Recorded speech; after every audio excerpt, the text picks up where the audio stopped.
This is the Crappie Connection, brought to you by Redneck Rubber, Power Crappie, Visit Ridgeland, B&M Poles, K9 Fishing, Cornfield Fishing Gear, Bobby Garland Baits, Genco Fishing, Denali Rods, The Direction TV, Top Hat Jigs, Crappie Magnet, Anderson Minnow Farm, Hook and Bullet Purpose-Built Optics. About a mile from the big muddy river, place I'll always remember. Cabin on the lake and a fishing pole. Forever here I'll rest my soul. I can feel my worries drift away from being out in the sun all day. No matter where in the world I go, I'll always find home on the banks of that oxbow.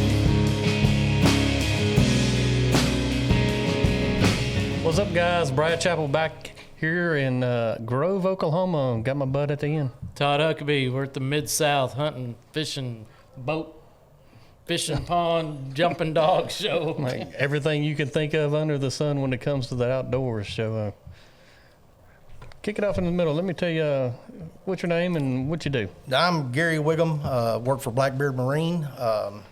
We've got 5 locations here in Oklahoma. One opening in Branson. We got anything you want as far as fishing, we've got it. Whether you want an aluminum boat or you want a fiberglass boat, we can hook you up on that stuff. That's What we got you on, here for today is I get questions all the time, and I'm sure Todd does as well. Is I'm getting ready to buy a boat. What I need to select, and I want you to kind of walk through that process. When somebody has that mindset, how did they go about selecting the right boat for them?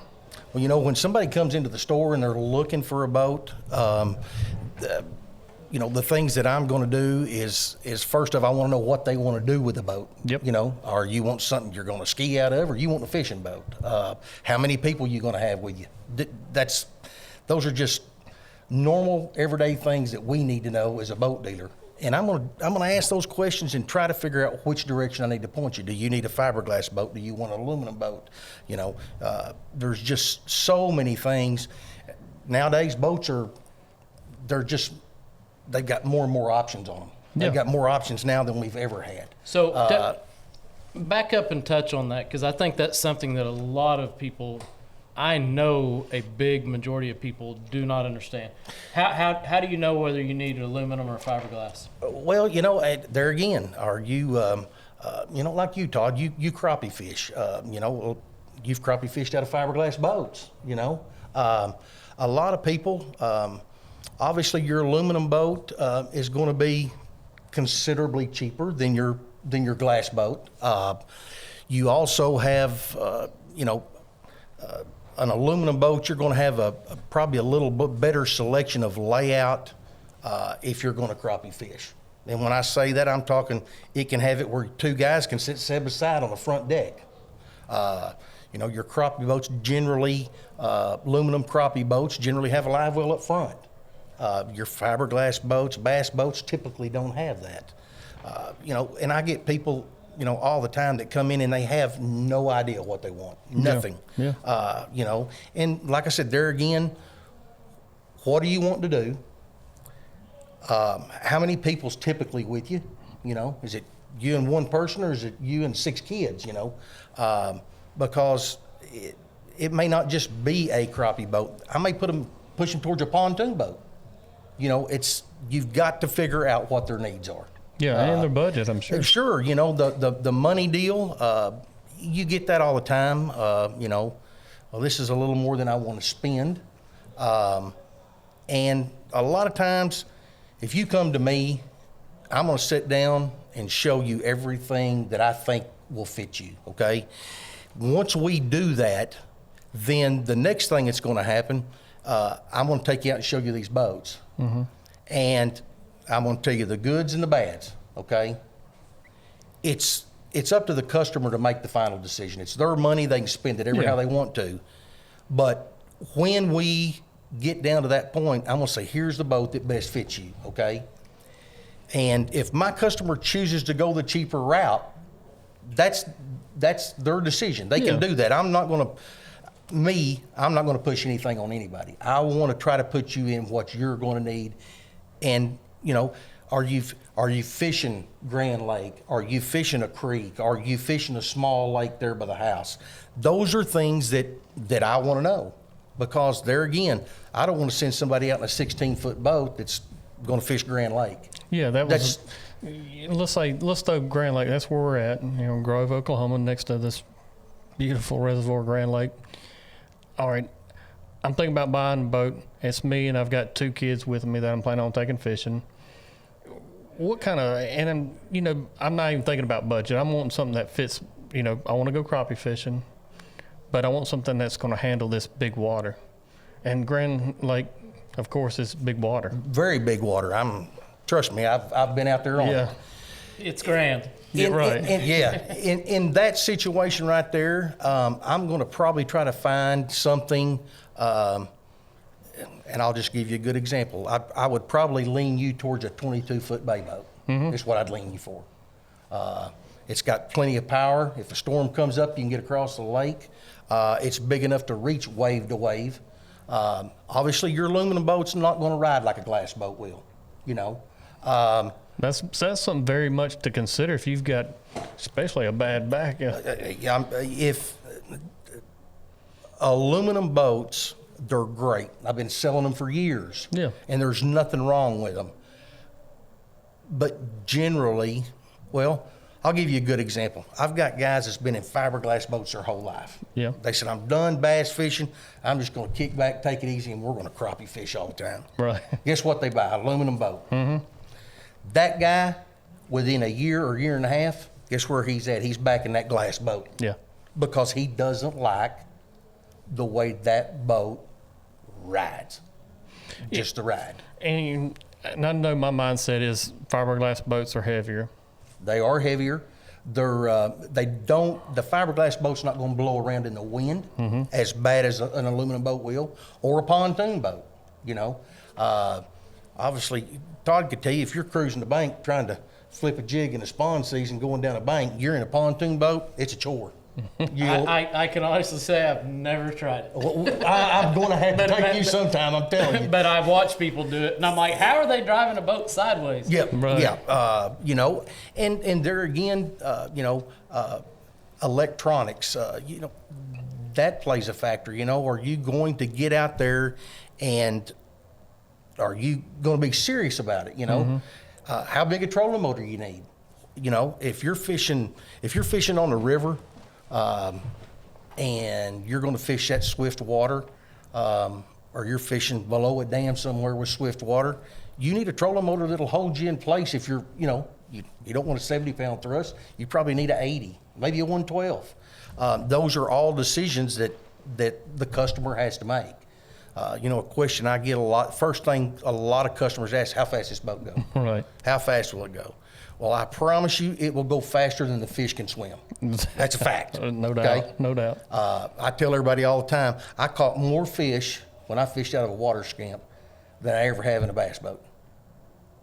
Just because you slow down and fish. But you didn't have as much fun. You're right. You're right. There's nothing like ripping across the lake running to the far end. There's another side to that. So a couple of years ago, we were up at a tournament, and I don't fish hardly any tournaments, but we were up at Table Rock, and I was making close to a 70-mile run. And old guy said, man, I bet that takes forever. And I said, nah. And he goes, man, it's got to take a couple hours. I said, dude, the boat that I'm running, I can get up there in less than an hour. He said, I ain't never seen anybody catch a fish going close to 80. And I said, you ever seen anybody catch one going 40? If I'm going to get up there, I'm going to get up there. So for some of us, speed is important. And for others, they do not care. I can promise you I have clients that when I get to about 35 or 40, they're like, hey, whoa, turn it down, turn it down. Right. And just for a recreational fisherman that's going to go out and they're not going to fish tournaments, anything like that. They're going to stay on, maybe they're just going to be going to Keystone Lake or 10 Killer. You can get by with an 18-foot aluminum boat at those, and go do what you want to do. 18-foot aluminum boat with a 70 or a 90 on it. Heck, you can get out there and pull the kids on a tube with it if that's what you want to do. But at the end of the day, like I said, it's going to be the customer. I try to give them as much information as I can. I mean, that's what it all boils down to. I don't want them to make a wrong decision. And, if you come see me, I'll spend 3 or 4 hours with you. I'll spend 8 hours with you. Yeah. And if you're a first-time boat owner, when you pick that boat up for me, I'm going to put you on the water and show you how to do everything. That's great. I think that another part of it that people don't understand is I've had people ask me, why do you run the boat that you run? This is a $70,000 boat and you've got way more horsepower than you need for crappie fishing. The reason why, and I think that a lot of people need to consider this when they go to buy a boat, is if you're the type of person that is not going to go fishing if there's a chance of thunderstorms or if it's windy, then you can get away with a lot less and you're spending less because you're a fair weather fisherman. Or sometimes those of us that are out there every day doing it for a living, we get caught in some stuff that we got to be able to get out of. And so I think that's something that these people need to really ask themselves is, do I need this much boat if I'm going to stay home if it's bad anyway? Yeah. With that, talking about horsepower, I've told customers, I said, you can buy the 70 or the 90, but this boat's got a 150 on it. Mm-hmm. Well, I've never had a customer come back to me that's bought the 150 and said, you know what? I wish I'd have just bought the 70. Right. Okay? I mean, that's a fact. It's you just don't see that. What about and it's kind of been my opinion too, is if a boat's rated, say, for a 250 and you decide to put a 200 on there, that 250 on a resale value would be superior over the smaller horsepower. Head and shoulders above the smaller horsepower. We typically don't ever underrate anything we've got. Everything that's on ours. I mean, you may see an aluminum boat that's rated for a 90 that has a 70 on it, but that 70 horse motor is pretty comparable with that 90. Yeah. Okay. All we're doing by putting that on there is trying to make it, a little more affordable. I mean, that's what it boils down to.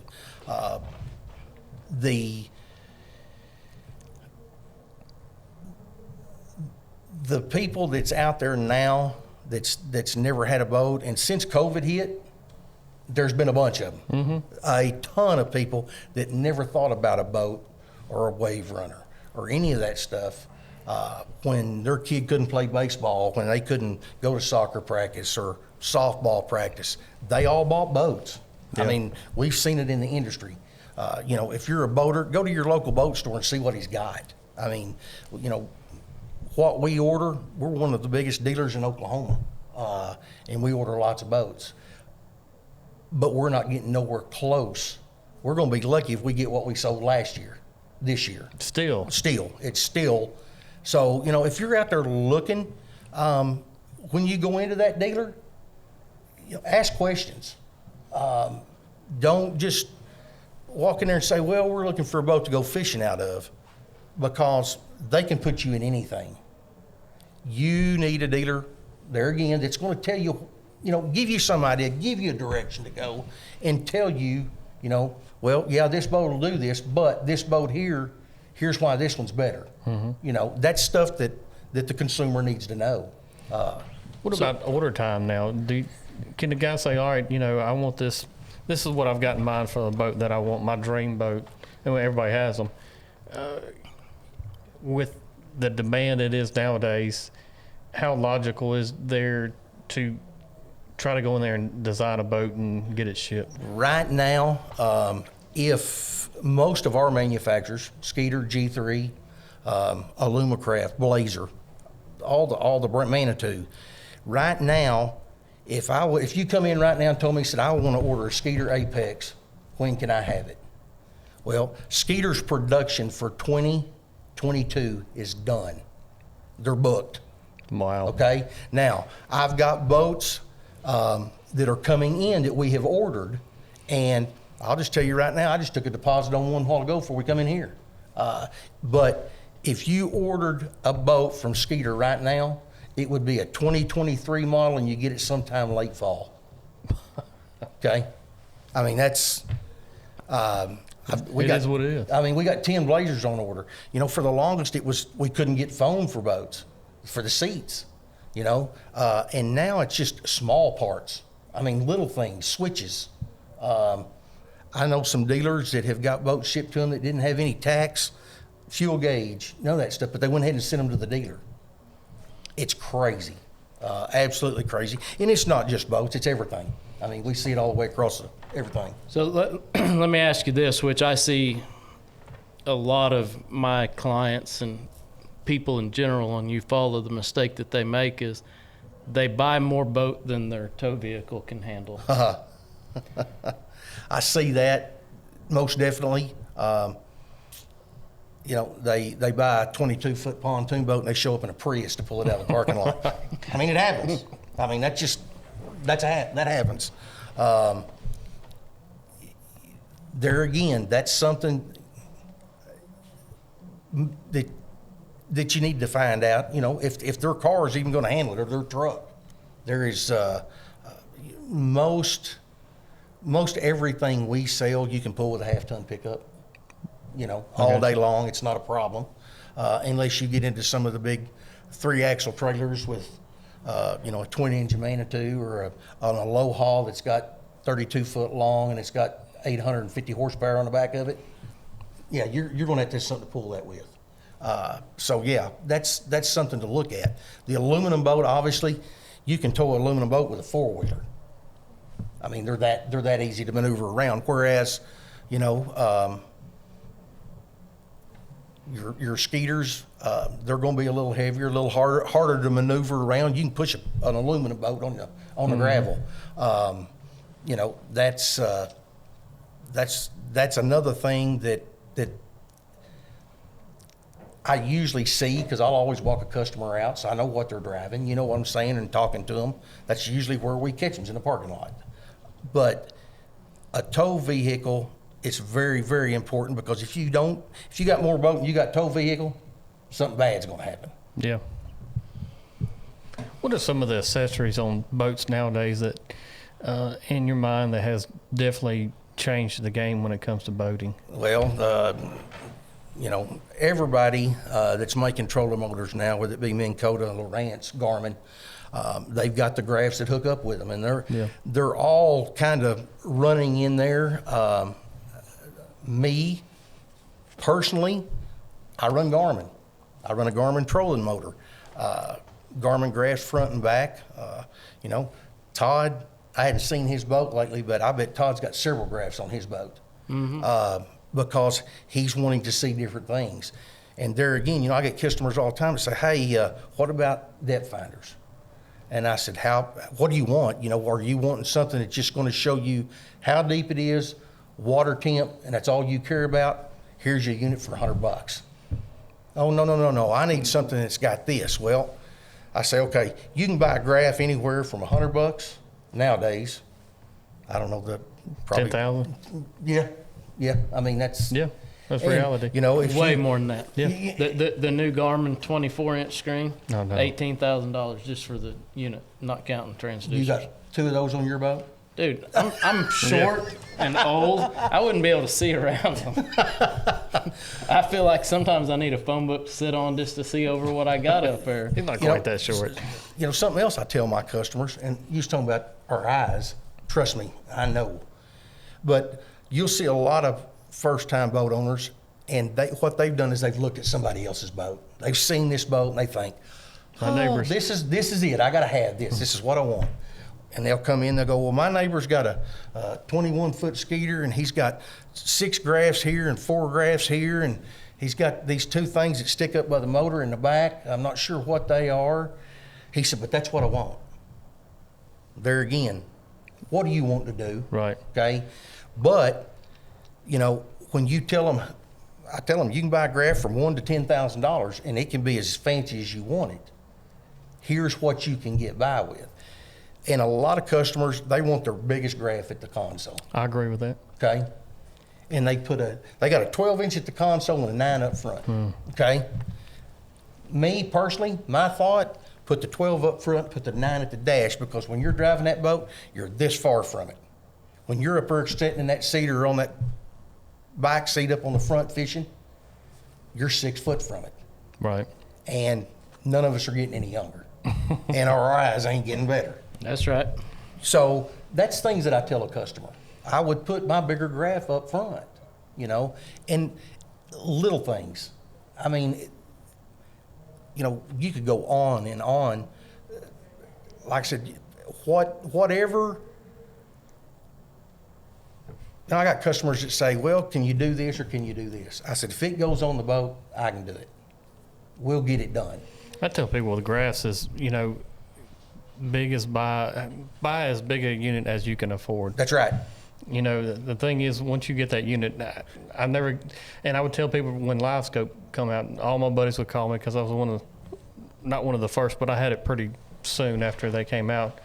And they said, man, should I buy it? And I said, flat out, if you don't like it, I'll buy it from you. Right.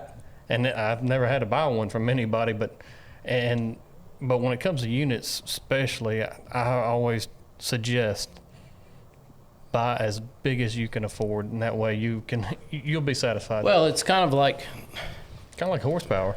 it is, but it's the same thing. I mean, you can watch a football game on your smartphone. We do. Yeah, but it'd be a lot better if Big it was screen. on a big screen. It's easier to see. You see a lot more detail in a bigger screen, and that's the same way with graphs as well. When I first put a Garmin on my boat, I was crappie fishing. And a buddy of mine had called me and he said, what do you think about that graph? And I said, well, it's great, but all I'm catching is little bitty fish. And I said, I can't tell which one of these are the big ones. He said, you know how big your jig is, right? And I said, yeah. He said, well, put that jig down there by that fish. And he said, you'll know right quick how big it is. He said, if it's not any bigger than your jig, you ain't gonna catch it. Right. And I never thought about that. Okay, I grew up running 2D sonar, and that's, you know, I don't get to fish enough anymore or be out there on the water to learn all this stuff. You know, I play with it when I'm out there and I put the boat up and go back to work. Mm-hmm. But graphs, I mean, you can take a $28,000 boat and you can make it a $50,000 boat just like that. Yep. It's that quick. So, you know, and you get a lot of people that come in and they've already researched. They kind of know. I had a guy ask me out there a while ago. He said, what about this Minn Kota and Humminbird stuff right here? And I said, it's good equipment. I mean, it works. And when we got to talking a little bit more, I said, my personal opinion is I like Garmin. And he said, well, all the study I've done, he said, that's kind of what everybody's saying. They like the Garmin stuff. And, you know, I sat down with him and visited with him. He's got an old aluminum boat and he's fixing it back up and he's going to put big graphs on it. And, you know, it's one of those, maybe you're a first-time boater and you've already got a boat and you're wanting to upgrade a trolling motor or put some electronics on it. Go see your local dealer. Mm-hmm. I get guys that's bought boats and they didn't ask anything about graphs or any of that kind of stuff. Next thing you know, they come in and they go, man, I can't get a picture on my front graph. And I said, well, let's go see what you got. And you go out there, and they put side imaging on their trolling motor. Yeah, I've seen that. And there's a lot of dealers that sell that to people, just so they can sell a graph. And side imaging don't work on a trolling motor. I think if you're going to be a serious, not even a serious fisherman, but a true fisherman that want to go catch fish, I think when you go in that budget range, I think you need to be prepared to say, all right, this is the money I can spend total. And I'm going to have to allot so much for that trolling motor because trolling motors aren't cheap by no means. And then you got to say, well, I need this amount of money for my actual graphs, no matter what brand it is. and work from there. Because if you're not prepared, some of these prices will shock you nowadays. Yeah, I mean, I personally would rather be in a $40,000 boat with $30,000 worth of accessories than be in a $60,000 boat with $10,000 worth of accessories.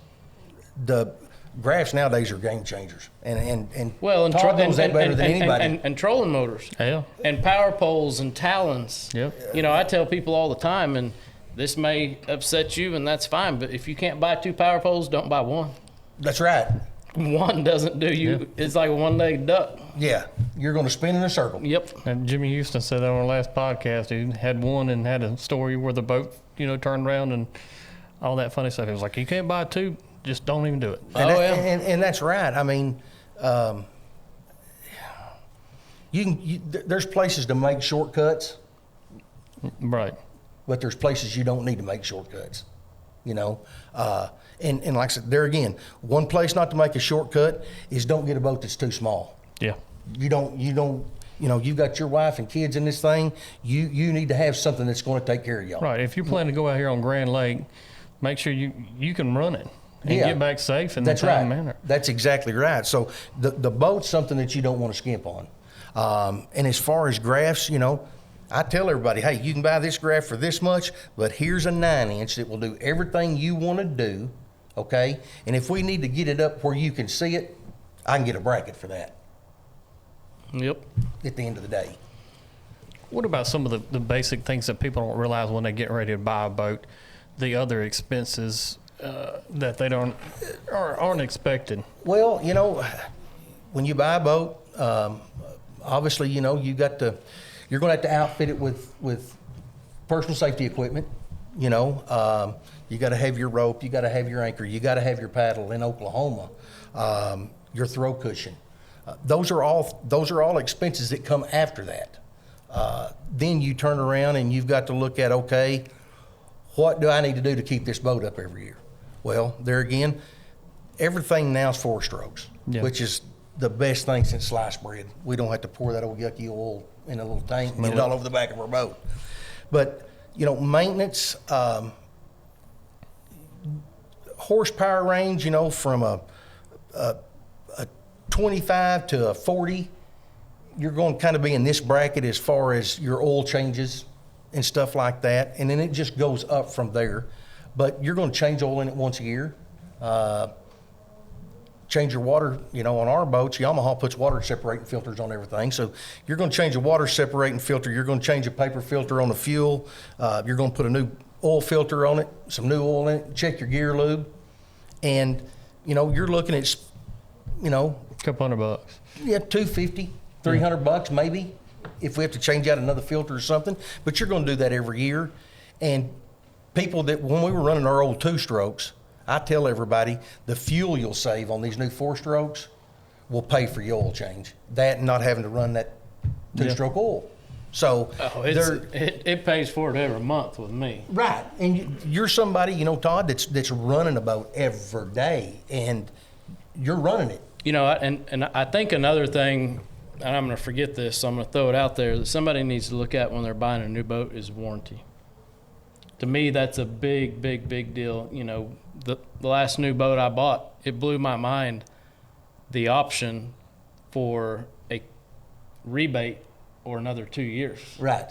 I'm like, does anybody actually ever take the rebate? And they said, believe it or not, yeah. But another 2-year warranty? Come on. That's priceless.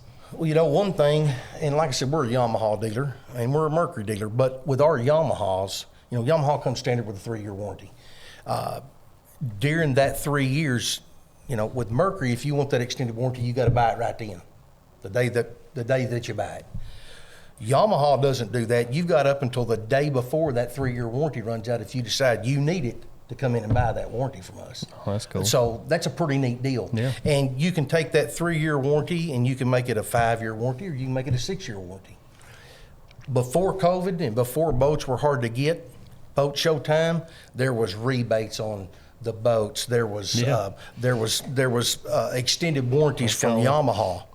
Now, they're not even putting none of that stuff out there. They don't have to. Yeah. And that to me, speaks volume just for the fact that Yamaha, first off, the Japanese don't think that motor should ever fail in that Yamaha.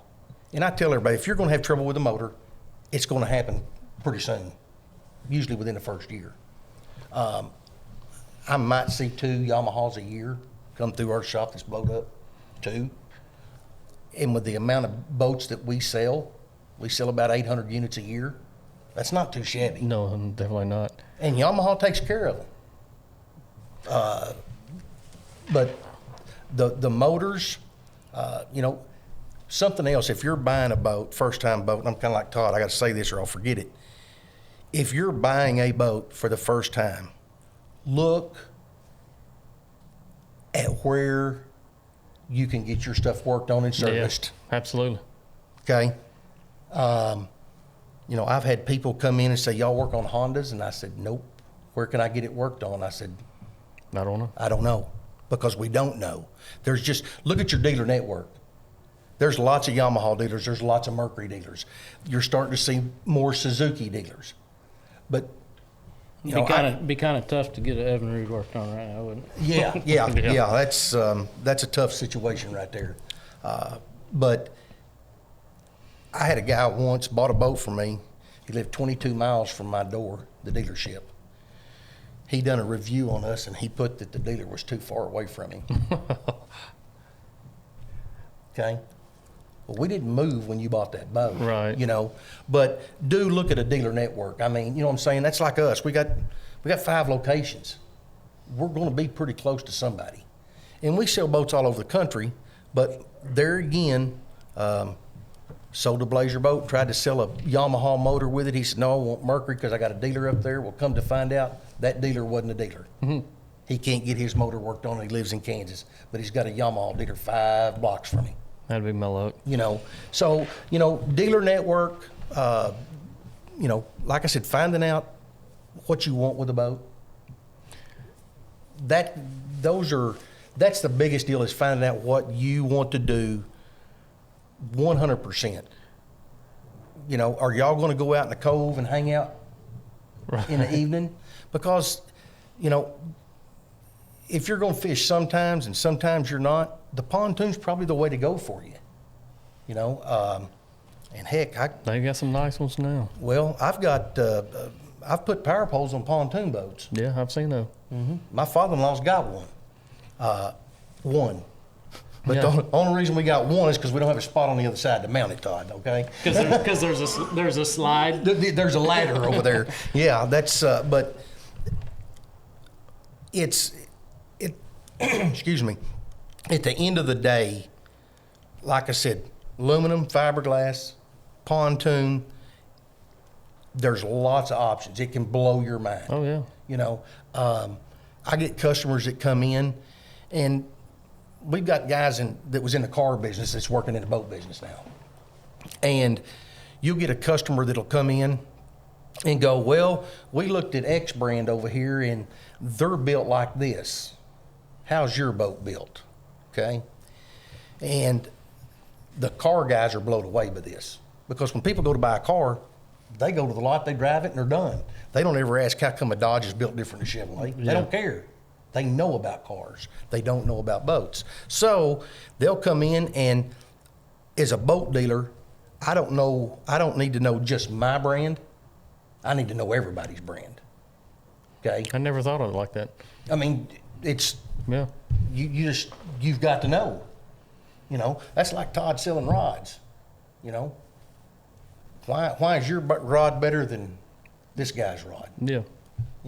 Why is it better than this guy's rod? And do you get asked that any, Todd? Oh, yeah. I get asked not necessarily why it's better, but what's the difference. And right. So, yeah, I can promise you there isn't a crappie rod on the market that I haven't held. That's right. And it's the same way with us boat dealers. We've got to know everything. You know what I'm saying? I know one of the things that comes to my mind when somebody buying a boat, and I think people make a mistake, they don't run them enough. They'll buy a boat and they spend $60,000 and just park it in the garage, and I think that's probably one of the worst things for a boat. Is that still? That's true today. Okay, I would rather have a boat that's got 300 hours as a boat that's got 30 hours. Yeah, absolutely. I mean, and don't get me wrong, I bought an old Stratus boat, an 89 model one time, and it still had the plastic in the rod boxes. It was pristine, had a Johnson GT 200 on the back of it.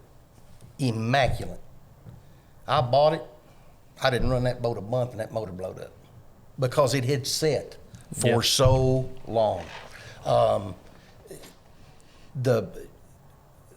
I tell everybody, a customer comes in and they pick a boat up from me, I tell them, there's nobody that gives a hoot about that boat but me, you, and the manufacturer.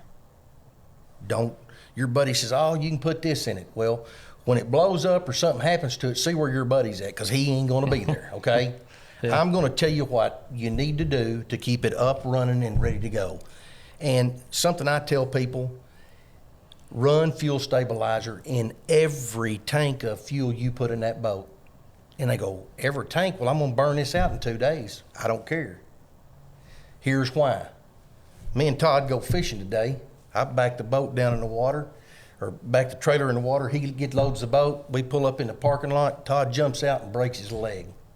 Tragedy. He's jacked up, okay? The last thing he's thinking about is his old boat. Yeah. So it goes and gets parked in a shed for 8, 10, 12 weeks till he gets healed up. That boat sat there all this time with no fuel stabilizer in it. The fuel that we get today in about 2 weeks starts breaking down. Right. And fuel stabilizer is a very cheap maintenance item. You don't have to run Yamaha brand or the Mercury Quick Clean. You don't have to run those particular ones. I tell everybody, go to Walmart, get you a can of Seafoam. Right. That's what I recommend. And everybody's got Walmart. Everywhere there's a Walmart. So you can always get Seafoam and put it in every tank of fuel. When you're back there filling up, raise your battery compartment up. I keep a plastic bag in the back of my boat, which I run ring free and fuel stabilizer both in my boat, but I've got it sitting back there. I've got one of them little neon green shot glasses. It's an ounce, and I put it in while I'm fueling up. And it's when I get done, I wrap it back up in the Walmart bag and I stick it back in the back of my boat, and it's always there. I know if I would buy a boat or a used boat, and I guess, that's a little bit off topic, but the same thing goes. I would much rather have a boat that has some hours and some usage that's been sitting there. I think that's just if you're going to buy a boat, even if you don't get a chance to say, I'm going to go out and spend 8 hours this Saturday, go out there and run it for 20 minutes. Just keep that boat running good. Keep it running, because I'm telling you right now, not running a boat, now you've got electric fuel pumps and all that stuff on these boats, you're damaging everything you do. Something else I tell everybody, even though we got electric fuel pumps and they pick up the fuel, prime your primer bulb up. Go ahead and get all the fuel into that fuel pump that it needs. That's just a great thing to remember. If you run your boat today, tomorrow, the way these new ones are, it's probably going to be okay. But if you run today and you don't run again for another 2 weeks, when you go back to put it in the water, reach in there and squeeze that primer bulb. Fill it up. Get that fuel pump primed up. That's things that I show new customers. Yeah. One of the other things, Todd's seen it, I'm sure you have, when you buy a boat, I sell you this boat here, and I put you and your family up in it. And I said, okay, you can sit here, here, here, and here. How many times have we seen them people sitting in that front seat busting across the lake, even if it's with their 40 horse, sitting up there like Top Gun on their, safety for a new boater is something that I tell them, don't skimp on safety. No doubt. No doubt. When they're in the store, before they leave there, if they got kids, I'm going to sell them life jackets. And we're going to try them on, and we want to be sure they fit. I don't want to put an adult small on a 7-year-old. I want something that's going to fit that child and do what it's supposed to. Same way, the old orange life jackets, guys will say, I just put them in a boat. I tell them, if you're in that boat, wear a life jacket. Don't ever take it off. Yeah, we're going to do another podcast this weekend on boating safety and really go into some do's and don'ts and boat etiquette. So it'll be another good podcast that we're going to do this weekend that means a lot to me and anybody that's been on the water, because you'll see some things sometimes and you're like, boat etiquette is something that just trips me out. I mean, it's. Yeah, we're going to have a good discussion. Oh, yeah. Yeah. Todd can tell you all about etiquette because he gets hammered all the time. People that talk about road rage have never been out on the water. Yeah. Water rage, huh? Yeah. New terminology. Yeah. Yeah, and it gets tough. Oh, yeah. And, somebody that's in Todd's position, hey, it's not like he can come over and hit you upside the head with one big Huckabee rods, but he'd probably like to. He'd probably like to sometimes, Hell yeah. And it's harder if you're in the spotlight like Todd is. Mm-hmm. Somebody like me, as long as I don't have my Blackbeard stuff all over me, I can go up there and tell you what for. Right. Well, we definitely appreciate your time today coming on here. You bet. I hope we covered everything that y'all wanted to cover. I know I've rambled on a little bit, but like I said, if you're looking or thinking about a boat, come see us at any of our locations. They'll be glad to take care of you. And, if you want to come talk to me about graphs or you want to come talk to me about boats, get a hold of me at Blackbeard. What's your number? Tulsa. I'll give you my cell phone number. You can text me, 479-650-7505. Like I said, if I don't answer, text me. Yeah. Ask me a question. I'll be more than happy to get back to you. If you're not sure about a boat, come see me. I'll get one and we'll go for a ride in it. That way you can see what you're getting. Awesome. Thank you. Yeah, thank you, Todd. All right, man. Brad Chappell here. Todd Huckabee. Gary Whigham. All right, holla.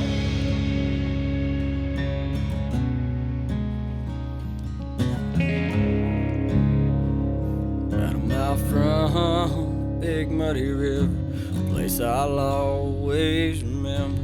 Cabin on the lake and a fishing pole. Forever here I'll rest my soul. I can